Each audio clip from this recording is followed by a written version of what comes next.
উপস্থিত সুধীবৃন্দ, এবারে photo session পর্ব। এ পর্যায়ে আমি আজকের অনুষ্ঠানের প্রধান অতিথি মাননীয় শিক্ষামন্ত্রী ডক্টর আবু নাসের মোহাম্মদ এহসানুল হক মিলনকে আজকের অনুষ্ঠানে অংশগ্রহণকারী সকল শিক্ষার্থীদের সাথে ফটো সেশনে অংশগ্রহণের জন্য বিনীতভাবে অনুরোধ জানাচ্ছি। এরই সাথে কমান্ড্যান্ট এমআইএসটি সকল বিভাগীয় প্রধান এবং ডিএসডব্লিউকে মঞ্চে এসে ফটো সেশনে অংশগ্রহণ করার জন্য বিনীত আমন্ত্রণ জানাচ্ছি।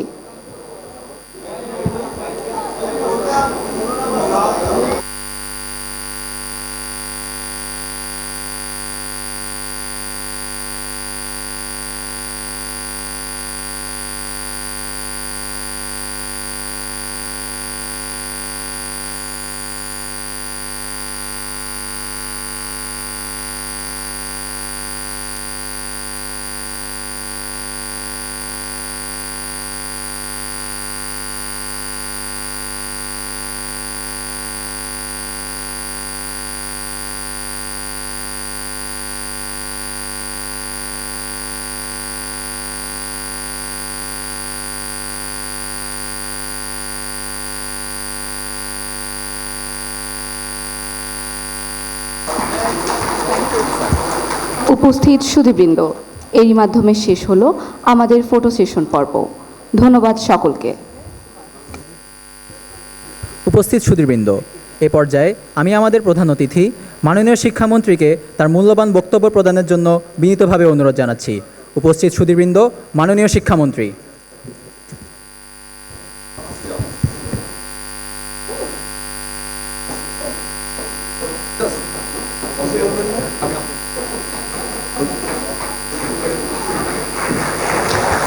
বিসমিল্লাহির রহমানির রহিম। কোনো ইনফরমেশন দরকার নেই আজকে।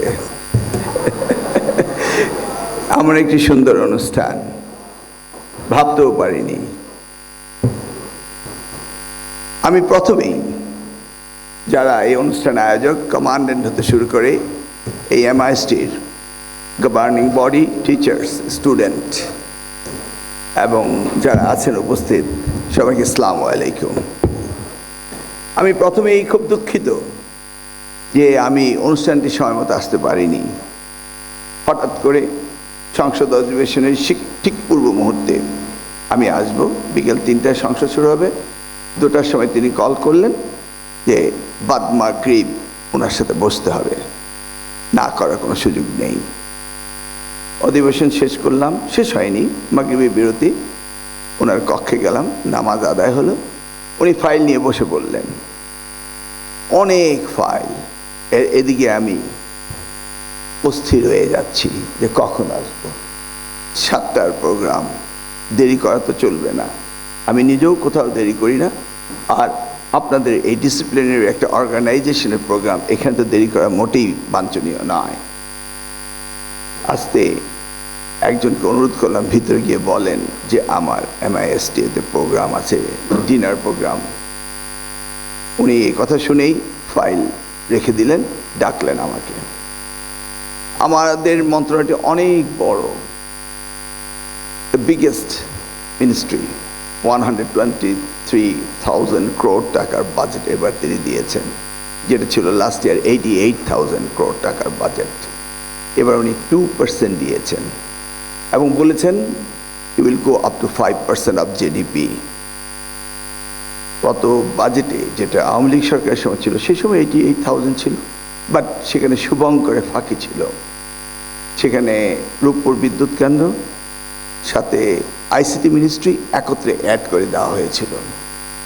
এবার তিনি তা করেননি, যেটা অধিবেশনে আপনারা শুনতে পাবেন। ভেবেছিলাম আর একটু বাড়িয়ে নেব, কিন্তু ভাবলাম যে সব টাকা খরচ করতে পারবো না, এরপরে আস্তে আস্তে আমরা বাড়াবো। আবার যখন আপনাদের কথা বললাম, তিনি তড়িঘড়ি করে আমাকে ছুটি দিলেন। আমি ঢুকতেই তিনি আমার টাইয়ের দিকে তাকালেন, তাকিয়ে বললেন, ও ওখানকার টাই? আমি জি স্যার। তারপর উনি আমার কলার কোট পিনটা দেখলেন, বললেন যে আচ্ছা ঠিক আছে, যত তাড়াতাড়ি করে শেষ করে দেব। আমি মিটিং শেষ করে আসলাম। সেখানেও কিন্তু আলোচনা হয়েছে যেটা আপনি বললেন, ক্রস বর্ডার এডুকেশন সম্পর্কে। আমাদের দেশ এত বিশাল সম্পদ, এত সুন্দর দেশ, আমরা কেন পিছিয়ে থাকব?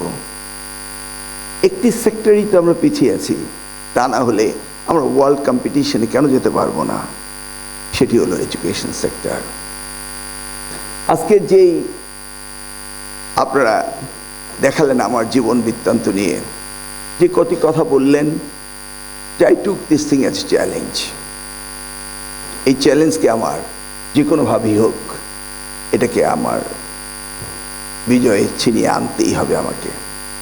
আমি 1980-তে ফজলুল হলের ছাত্রদল থেকে প্রথম শহীদ রাষ্ট্রপতি জিয়া রহমানের সময় নির্বাচিত ভিপি হয়েছিলাম। রাজনীতি কখনো করবো এটা চিন্তাও করতে পারিনি। ঢাকা শহরে ছেলে ছিলাম, আব্বা সরকারি কর্মকর্তা ছিলেন। হলে গিয়ে রাজনীতি করবো এটা ভাবতেও পারতাম না। আমি বাংলাদেশ ন্যাশনাল টিমে ভলিবল প্লেয়ার ছিলাম, ফজলুল অ্যাথলেট চ্যাম্পিয়ন ছিলাম। এই বিভিন্ন কারণে আমার খেলাধুলার সাথে সম্পৃক্ততা ছিল, সেই জন্য রাজনীতি করার বিলাস কখনো ছিল না। কিন্তু শহীদ রাষ্ট্রপতি জিয়া রহমান ওনার ইন্টেলিজেন্স রিপোর্ট নিয়ে যখন উনি ছাত্রদল করবেন, যখন টিএসসিতে উনি গিয়েছিলেন, তখন একটি ঘটনা ঘটেছিল। তারপর উনি সিদ্ধান্ত নিলেন নিজেই রাজনীতি করবেন, ছাত্রদল করাবেন। তখন কয়েকজনকে ইন্টেলিজেন্স রিপোর্ট দিয়ে না হলো বঙ্গভবনে, অনেক আলোচনা হলো। তারপর তিনি বললেন তুমি খেলাধুলার সাথে রাজনীতি করো। I was the first elected vice president of Dhaka University যার গ্র্যাজুয়েশন ছিল না, আন্ডার গ্র্যাজুয়েট। একবার হলাম ওনার সময়, দ্বিতীয়বার হলাম, তারপর ওনাকে আমরা হারালাম। হারানোর পরেই আমি চলে গেলাম যুক্তরাষ্ট্রে, কেমিস্ট্রি ডিপার্টমেন্টে লেখাপড়া করেছি। সেখানে গিয়ে সাবজেক্ট চেঞ্জ করে ফেললাম, আর কেমিস্ট্রি পড়ব না, পিএইচডি করব না। জিআরই পরীক্ষায় 92 পেলাম কোয়ান্টিটিভিতে। It's a good score, but not that much. ভর্তি হলাম ব্রুকলিন কলেজ, সিটি ইউনিভার্সিটির আন্ডারে। তৎকালীন সময়ে কম্পিউটার সায়েন্স মনে হলো সেটা চেঞ্জিং, ভালো, ভর্তি হলাম। Programming language 1, data structure, discrete math, artificial intelligence, switching automata theory, computer architecture, এইভাবে 30 ক্রেডিট যাওয়ার পর দেখলাম কম্পিউটার ইজ শিফটিং, সুইচিং। মেইন ফ্রেমে কাজ করতাম, কাজও করতাম, লেখাপড়া করতাম, পার্ট টাইম টিচিংও করতাম। কি স্ট্রাগল আমাদের জীবনে! টিউটরিং করতাম, $7.50 পার আওয়ার দিত। অ্যাডজান্ট লেকচার হিসেবে কাজ করতাম, $33.60 দিত। কিন্তু 5 আওয়ার্সের বেশি কোনো কোর্স পড়াতে পারবো না, 15 আওয়ার্সের বেশি টিউটরিং করতে পারবো না। হঠাৎ করে দেখলাম 186, 286 মেশিন আবিষ্কার হতে শুরু করলো। Computer is shifting, changing everyday. গতকাল আমরা মেইন ফ্রেমে, এখন মাইক্রো প্রসেসরে। নিজেকে ভাবলাম যে এটার সাথে আমি পাল্লা দিয়ে পারবো না, আমাকে তো দেশে যেতেই হবে। এই ভাবনা থেকে আমি সরে আসলাম কম্পিউটার সায়েন্স থেকে, চলে গেলাম নিউ ইয়র্ক টেকে, করলাম MBA, international finance and international মার্কেটিংয়ে। এর মাঝে আমার স্ত্রী, সেও ঢাকা বিশ্ববিদ্যালয়ের কালের সভানেত্রী ছিল, ছাত্র বিশেষ সম্পাদিকা ছিল। যদিও এবার MP হতে পারেনি, একবারও পারেনি, বারবার আমাকে দেওয়া হয়, তাই তাকে দেওয়া হয় না। আজকে তার আসার কথা ছিল, আসতে পারেনি। আবার দেশে এসে আবার দেশমাতা বেগম খালেদা জিয়ার সাথে শুরু করলাম 1996-এ এসে। I was the first person who declared, renounced my citizenship of United States of America after staying 39 years there. আমি আমার সিটিজেনশিপ রিনাউন্স করে ইলেকশনে পার্টিসিপেট করলাম। 96-2001 ম্যাডাম আমাকে শিক্ষা প্রতিমন্ত্রী বানালো। চেষ্টা করেছিলাম দেশকে কিছু করার জন্য। দেখতে না দেখতেই মনে হলো এক রাত্রের স্বপ্নের মধ্যেই আমার 5 বছর শেষ হয়ে গেল। তারপরে এলো আমাদের কালো রাত্রি, সে জীবন। তবে সেই সময়কার 111 গভর্নমেন্ট আমার বিরুদ্ধে একটি মামলাও তারা করেনি, করতে পারেও নি। ভালোই ছিলাম, খারাপ ছিলাম না, কারণ দুর্নীতির ছোঁয়া আমাকে পায়নি। আমি প্রমিস করেছিলাম দেশকে সেবা করব, দুর্নীতির জন্য বাংলাদেশে ফেরতে আসিনি। দুর্নীতির জন্য আমি United states of America citizenship আমি রিনাউন্স করিনি। গেল অনেকগুলো বছর, চলে গেলাম মালয়েশিয়ায়। আমেরিকা যাওয়ার আমার তখন ভিসা কোনো কিছুই ছিল না। আমাকে এই অবসর সময়কে কাজে লাগাতে হবে। জেল থেকে বেরিয়ে মালয়েশিয়া গিয়ে পলিটিক্যাল সায়েন্সে আবার ওখানে ভর্তি হলাম। হলে থেকে রেগুলার স্টুডেন্টদের সাথে বসে পিএইচডি করলাম। টপিক ছিল human capital and socio economic development in Bangladesh through technical and vocational education. অবশ্য এই সাবজেক্টটির আগে আমি কাজ শুরু করেছিলাম হায়ার এডুকেশন নিয়ে, পিএইচডি করব, গবেষণা করব। 2015 সালের জুন মাসের 2 তারিখ সন্ধ্যায় ইংল্যান্ডে গিয়ে রোজার প্রথম দিনে আজকের প্রধানমন্ত্রী জনাব তারেক রহমানের সাথে সাক্ষাৎ করলাম। বললাম আমি গবেষণার কাজ শুরু করেছি। জানতে চাইলেন টপিকসটা কি। আমি বললাম, বলার পরে বললেন, ভেবেছিলাম কোনো একদিন আবার যখন আমরা দেশ পরিচালনায় আসব আপনাকে শিক্ষামন্ত্রী বানাবো, কিন্তু এবার দেখলাম আপনাকে বানানো যাবে না। আমি কেন? বললেন হায়ার এডুকেশন, বেকারত্বের কারখানা তৈরি করবেন আপনি। আমি কি করা যায়? উনি সামনে পেন্সিলটা দিয়ে আমার পেপারের হায়ারটা কেটে টিবেট লিখে দিলেন। 2015 সালের জুন মাসের 2 তারিখ সন্ধ্যায় আমি মনে মনে কষ্ট পেলাম।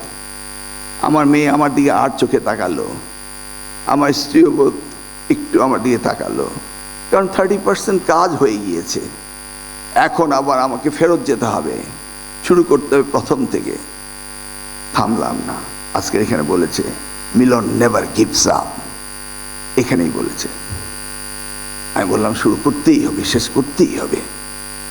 করলাম, আমার পিএইচডি শেষ। দেশে আসলাম 2008 ইলেকশন করতে। মালয়েশিয়া থেকে ঢাকা আসবো, একটি টিকিট হলো ঢাকায়, আরেকটি হলো চিটাগাং, আরেকটি হলো কলকাতা হয়ে আগরতলা, যেন আমাকে ধরতে না পারে।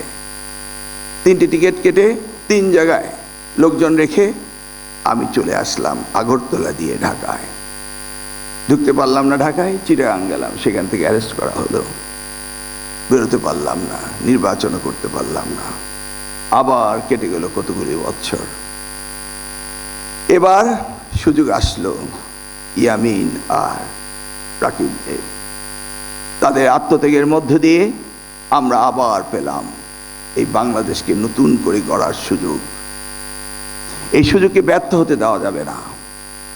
আজকে আমরা যে প্রধানমন্ত্রী পেয়েছি, আমি গল্প ছলে বলছি না, সত্যিকার অর্থে উনি যে পরিশ্রম করছেন, আমি আমাদের কোনো মন্ত্রীকে দেখি না এত পরিশ্রম করতে। আমার জীবনে সুযোগ এসেছিল শহীদ রাষ্ট্রপতি জিয়া রহমানের সময়। আমি ছাত্রদল করতাম এবং হলের ভিপি ছিলাম। আমার বয়স নিতান্ত কম ছিল না। জানি না কোনো কারণবিহীনভাবেই উনি অত্যন্ত আদর করতেন। অনেক সময় ওনার সাথে ঘুরেছি। আমার অনেকগুলি বইয়ে লেখা আছে ওনার সাথে দেখা কাহিনী, আপনাদেরকে নিয়ে, আপনাদের সেনাবাহিনীর কাহিনীও আমি জানি। মনে পড়ে একদিন চিটাগাং ক্যান্টনমেন্টে এমনি আমাকে নিয়ে গেলেন ছোট্ট একটি জলাশয়ের পাশে। তিনি আপনাদের সাথে মিটিং করছিলেন, নিশ্চয়ই আপনাদের ব্যাপার। আমাকে শুধু নিয়ে গেছেন দেখার জন্য। আর্মির ভিতরে কি যেন প্রবলেম ছিল, সেগুলো ডিসকাস করছিলেন। হঠাৎ করে তিনি বোর্ডের মধ্যে একটা গোল বৃত্ত এঁকে দিলেন। একে বৃত্তটার সেন্ট্রাল নিউক্লিয়াসে একটি ডট দিলেন, অ্যারো মার্কগুলোকে ভিতরের দিকে দিয়ে দিলেন। দিয়ে বললেন প্রবলেমকে নিয়ে যদি এইভাবে আপনারা সকলেই কেন্দ্রের দিকে যান তো মানে বাইরের দিকে অ্যারো মার্ক দিয়ে বললো আপনারা যদি প্রবলেমগুলোকে এইভাবে দেখেন তাহলে প্রবলেম বাড়তে থাকবে। এই বলে ওনার এডিসিকে বললেন একটুকু ঢিল দাও। একটা ঢিল এনে ওনাকে দিলেন, সচক্ষে দেখা। ঢিলটা তিনি ওই জলাশয়ে মারলেন। ঢেউগুলি চারিদিকে চলে যাচ্ছে, বড় হচ্ছে। তিনি সেই বললেন বিন্দু থেকে বৃত্তের দিকে যাচ্ছে, প্রবলেম সলভিং এইভাবে নয়। অ্যারো মার্কটাকে উল্টো করে দিলেন কেন্দ্রের দিকে। সেই সময় দেখেছি ওনার প্রজ্ঞা, উনি কীভাবে কাজ করতেন। আজকে আমি যখন আমাদের প্রধানমন্ত্রীর সাথে দেখি একইভাবে তিনিও কাজ করছেন। আজকে প্রাইমারি সেকশনে কয়েকটি সিদ্ধান্ত তিনি দিলেন, হাই স্কুলের সিদ্ধান্ত দিলেন। আমি এখানে আসবো তাই ক্রস বর্ডার এডুকেশন সম্বন্ধে ওনাকে বললাম, স্যার আমি তো এটা নিয়ে ভাবছি, আমরা তো মালয়েশিয়ার মতো হাব তৈরি করতে পারি। হ্যাঁ, ভাবুন, চিন্তা করুন। আমি বললাম হায়ার এডুকেশন যারা রয়েছে এবং কিউএস রেটিং যারা রয়েছে তারা আমাদের দেশে আসতে চাচ্ছে একটা সম্মেলন করতে আগস্ট মাসে। আমি ওনাকে অনুরোধ করলাম চিফ গেস্ট হিসেবে থাকার জন্য, কারণ প্রত্যেকটি বিশ্ববিদ্যালয় ওভার $100,000 এই কিউএস রেটিং একে দেয়। ছোট ছোট ইউনিভার্সিটিগুলো হায়ার এডুকেশন অথরিটিকে $34,000 করে দেয়। তাই আমি বললাম যে স্যার, এই অনুষ্ঠানটি আমি আপনাকে নিয়ে করতে চাই। তিনি বললেন, দেখুন আপনারা অনুষ্ঠান করেন 2 ঘন্টা লাগিয়ে, এতক্ষণ তো সময় দেওয়া যায় না, আপনিই করুন। সময়কে কতটা উনি মূল্য দিচ্ছেন। উনি বসে বসে সকলের বক্তব্য শুনবেন, আর তা না হলে মিটিংও সুন্দর হয় না। সেই জন্য তিনি এই কথা বললেন। আমরা সকলে মিলে আগামী দিনের একটি ভবিষ্যৎ বাংলাদেশের কথা চিন্তা করছি। Each and every one we are dreaming about it. We are all investing our maximum effort in education for human capital development. আমাদের যা রয়েছে তা দিয়ে আমরা আমাদের সন্তানদেরকে বড় করতে চাই। ওখানে বসে বসে দেখছিলাম এই তরুণরা কত প্রতিভাময়, কি না তারা করতে পারে।